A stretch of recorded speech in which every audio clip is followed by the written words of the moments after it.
Мы вчера с вами уже обсуждали. Европейский Союз стал постепенно осознавать, что угроза Путина для него совершенно реальна, и даже решил вкладывать по-настоящему большие деньги в свою оборону. Речь идет о десятках, даже о 150 миллиардов евро о выработке механизма, через который доступ к деньгам на перевооружение в первую очередь получат страны Балтии. Можно, конечно, написать: Европа осознала, что противостояние Путину неизбежно и готовится дать отпор. Но с этим есть большие проблемы, о которых сегодня мы и поговорим.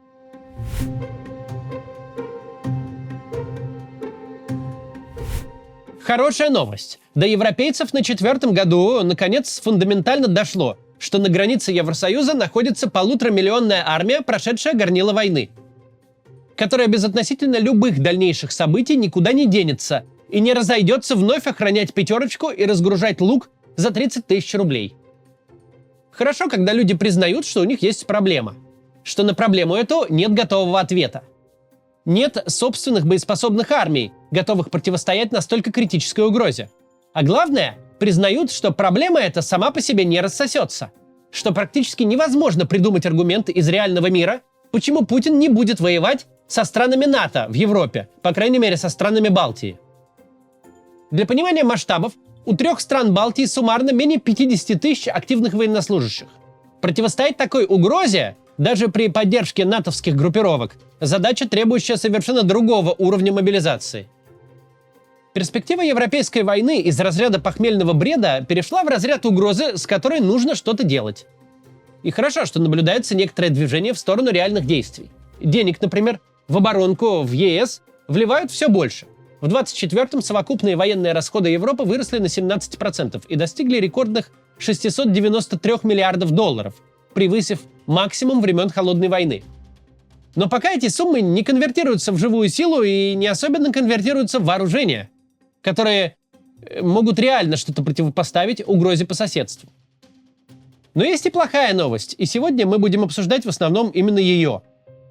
Европейские лидеры, судя по тому, что и как они говорят, судя по контурам оборонных программ, которые обсуждают, видимо, придерживаются мнения, что Путин, которому понравилось воевать, это проблема какого-то абстрактного будущего.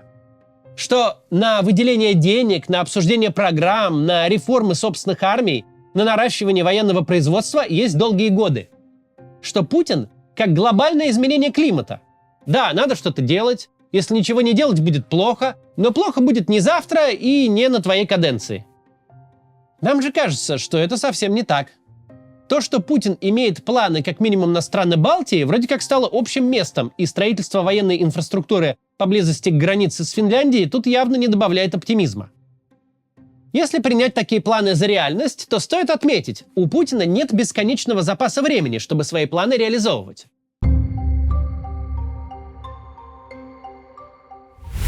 Во-первых, Путин не вечен. У него в запасе есть годы, но не десятилетия. Через 3 года он официально станет самым пожилым руководителем российского государства со времен возникновения российской государственности.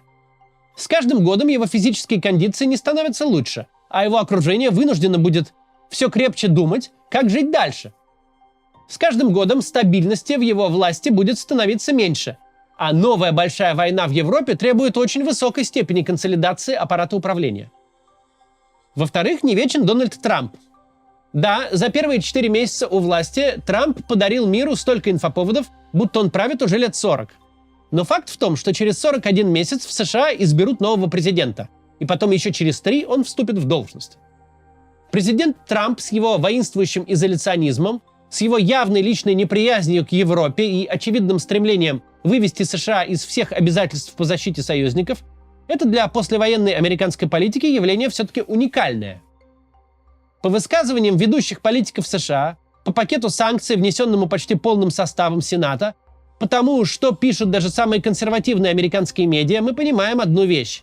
Идея дать Путину все, чего тот хочет, изо всех сил избегать любого с ним конфликта, идея смириться, что Восточная Европа – это российский задний двор, с которым Путин может поступать по своему разумению, все это личная позиция и личная политика одного только Трампа. Остальному американскому политическому классу явно не по душе концепция добровольно и бесплатно сдать мандат мирового лидера, в который за 100 лет были вложены триллионы долларов и сотни тысяч жизней, потерянных в самых разных войнах, начиная с Первой мировой. Да, видимо, Дональд Трамп во многом навсегда изменил американскую политику, но в его очень странном романсе с Владимиром Путиным американский политикум явно сопротивляется и дает понять, что тут американский истеблишмент с Трампом не заодно. Кто бы ни пришел после Трампа, будь то демократ или республиканец, политика даже не умиротворения, а прямого потакания всем путинским желаниям будет свернута почти гарантированно. Мы не знаем, как отреагирует Трамп, если Путин таки начнет войну в балтийских странах. Но только при Дональде Трампе можно представить вариант, где Америка полностью самоустраняется от такой войны. Где, не скрывая раздражения, американский лидер и его свита пересказывают байки Мединского о полных правах Москвы на всю территорию Российской империи. Дональд Трамп презирает Европу, считает, что та паразитирует на США и не упускает возможности это подчеркнуть, что публично, что в разговорах со своим окружением. Если при ком-то с Европой и воевать, то при нем. Любой другой американский лидер окажется кратно большей угрозой. 5-я статья Устава НАТО, как мы с вами выяснили, не обязывает США защищать союзников, но уж точно не ограничивает Америку в таких действиях. Таким образом, с точки зрения американской реакции, через 44 месяца ситуация для Путина станет точно хуже, чем сейчас. С точки зрения его кондиции и консолидации власти в России тоже. В-третьих, именно сейчас Путин убежден, что у него все хорошо. Война – дело дорогое, требующее концентрации неимоверных ресурсов. Но пока у Путина они есть. Пока нефть относительно дорогая – $58 за бачку Urals. Это, конечно, не 140 и даже не 90, как было в первые 3 года войны, но и не 25. Это все еще источник огромных бюджетных поступлений. Добавим сюда, что ожидаемое истощение Фонда национального благосостояния так и не наступило. Да, с начала войны фонд потерял несколько триллионов, но он по-прежнему составляет более 10 триллионов рублей. С мировой экономикой все пока относительно нормально. Дональд Трамп отказался от идеи сбросить на мировую торговлю рояль и добить наковальней, всем выдали по саечке за испуг, и мир вернулся в норму. Пока российский федеральный бюджет поскрипывает, но войну тянет. 3 триллиона дефицита и тающие резервы – ситуация для российского государства при Путине необычная, но не критическая и не катастрофическая. Пока можно тратить баснословные деньги на войну. Но никто не знает, что будет через год или 2. Условная рецессия в Китае похоронит все планы Путина на большую войну. Там придется думать, как сводить концы с концами. Будет уже не до внешнеполитических перформансов. А еще по-прежнему работает система рекрутинга, и, судя по тому, что мы видим, в ней сложилось какое-то рыночное равновесие. Пока существует стабильный поток людей, готовых воевать за 3 миллиона рублей. Видимо, поток этот далек от 50-60 тысяч в месяц, о которых говорит Путин. Но сейчас он достаточный, чтобы вести большую войну и даже наступать по достаточно широкой линии фронта. Как дела с человеческим ресурсом будут обстоять через год, 2 или 3? За сколько денег придется покупать людей и получится ли их покупать в тех же масштабах? Сейчас все это предсказать невозможно. Таким образом, по состоянию на сегодняшний день, Путин пока еще не дряхлый старик, у него еще есть некоторое время. У него сейчас есть деньги, человеческий и материальный ресурс на войну.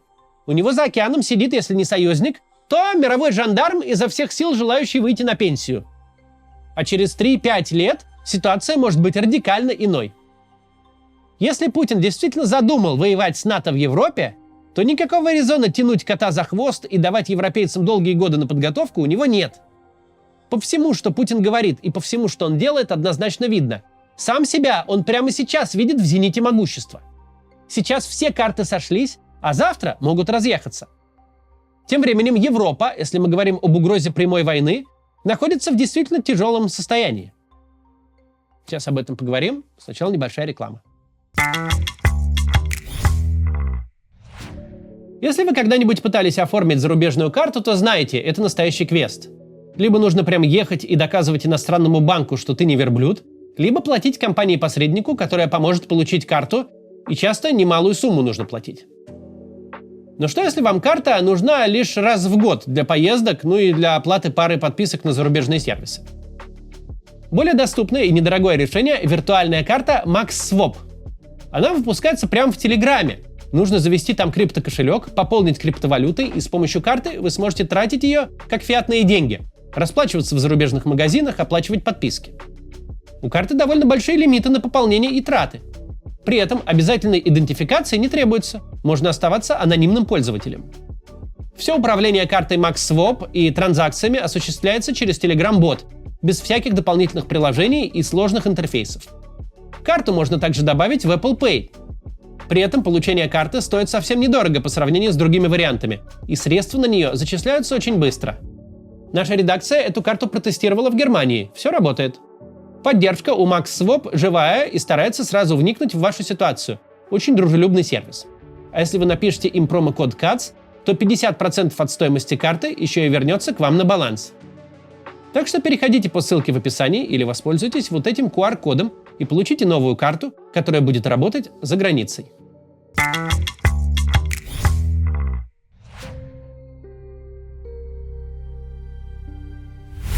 Спасибо, что смотрите рекламу, она позволяет каналу оставаться независимым.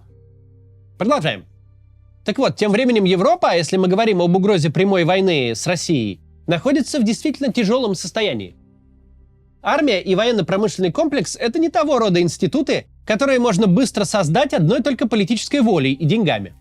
Особенно если вы развитая и богатая демократия, а не консолидированная диктатура, способная все ресурсы сконцентрировать в одной точке. Если вы сегодня потратите в 10 раз больше денег на оборонку, то завтра вам никто не даст в 10 раз больше снарядов, танков, орудий и ракет. Надо построить новые заводы, привлечь специалистов, наладить производственные цепочки. Все это займет годы. Новости о закупке Нидерландами 46 танков, поставки которых начнутся в 2028 году, а закончатся в 2031, яркий тому пример. По данным проекта Oryx, Россия за время этой войны потеряла 3947 танков. Это примерно по 100 танков в месяц. Танков, которые заказали Нидерланды, в реалиях нынешней войны хватило бы на 2 недели. И речь идет о танках, которые должны быть поставлены на вооружение через 6 лет, и за которые отдали больше $1 миллиарда. Тут дело не в каких-то политиках неправильных, просто Европа так устроена. Было в Германии когда-то правительство, которое умело в чистом поле за месяцы строить новые заводы принудительным трудом узников концлагерей. Но Нюрнбергский трибунал постановил, что так делать нехорошо. Строиться новая индустрия европейского ВПК будет так же, как возводится любой крупный государственный проект в развитых демократиях. Безо всяких стахановских подвигов и 14-часовых рабочих смен. Все сроки будут всегда сорваны, все погрязнут в бесконечных политических дискуссиях и документообороте. Раз через раз новый бюджетный транш будет застревать в парламенте, потому что коалиция развалилась, или выборы, или избиратели не хотят отдавать деньги на военку, а хотят на школы или больницы, или еще что-нибудь. Чтобы в точности понять, как это будет выглядеть, почитайте историю строительства аэропорта Берлин-Бранденбург и умножьте масштаб катастрофы на 100. Ведь там один аэропорт, а тут целая индустрия. С армиями тоже все не слава богу. Наращивание воинского контингента в богатой демократии – это то, что проще сказать, чем сделать. Канцлер Мерц об этом прямо говорит. Молодежь в армию не идет, а те, кто идут, часто возвращаются со словами, что в армии скучно. И действительно, а зачем там в армию ходить? Ну вот, например, вы родились гражданином Германии. Это значит, что вы очень сильно выиграли в генетическую лотерею. Столько есть в мире вариантов строительства карьеры, и все для вас. Можно получить высшее образование и спокойно себе планктонить в офисе до пенсии, получая очень приличную зарплату. Можно взять свой паспорт, поехать в любую страну мира и нигде не быть презираемым мигрантом. Лень высшее образование получать? Освойте любую специальность – слесарь, сантехник, электрик, водитель грузовика. И она вас очень недурно прокормит.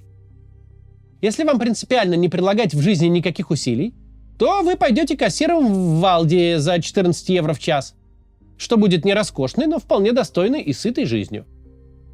Проблема развитых стран, как бы абсурдно это ни звучало, в том, что для нормальной и достойной жизни там не нужно прилагать сверхусилий. А совсем уж провалиться крайне сложно.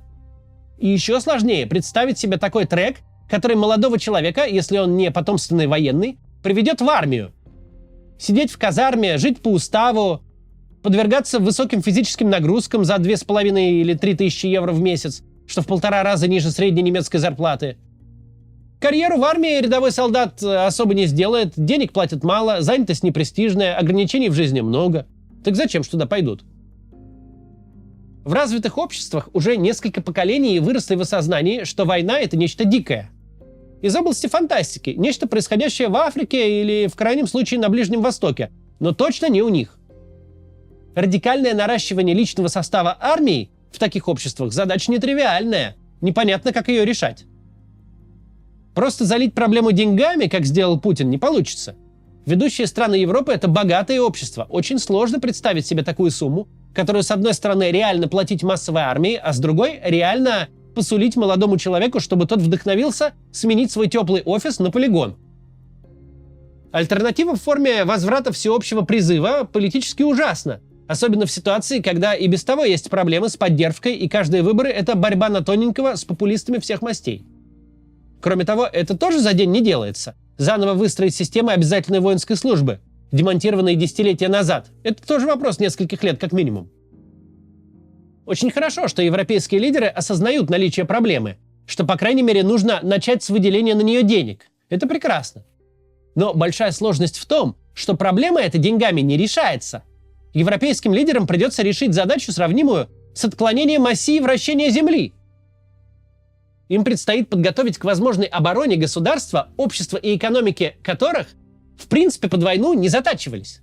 Где ни у одного лидера нет единоличной власти и возможности сконцентрировать все ресурсы в одной точке.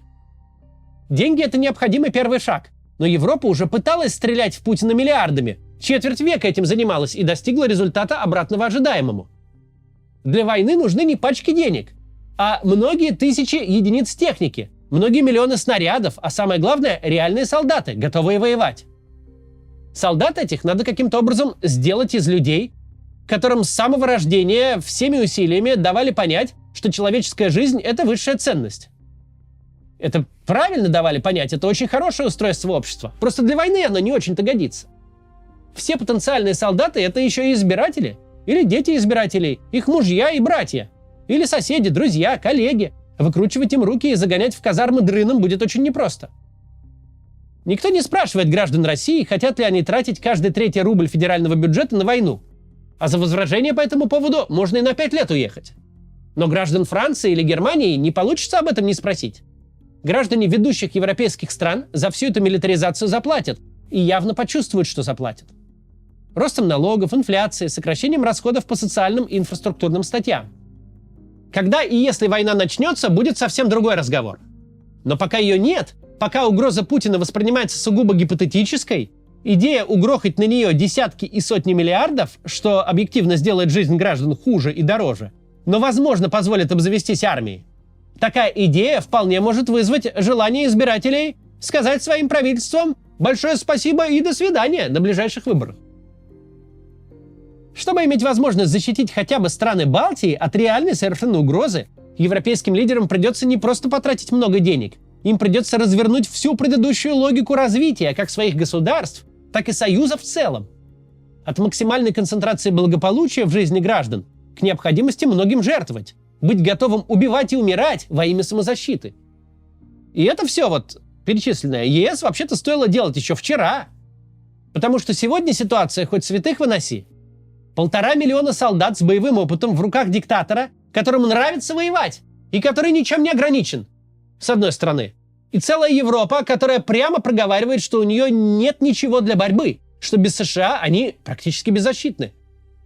С одной стороны диктатор, который спокойно теряет по 100-1,5 танков в месяц. А с другой — богатое европейское правительство, которое хвастается, что получит 46 танков в течение 6 лет. Ситуация, вообще говоря, аховая, сверх всякого предела. Но хотя бы начали осознавать, и то неплохо. До завтра.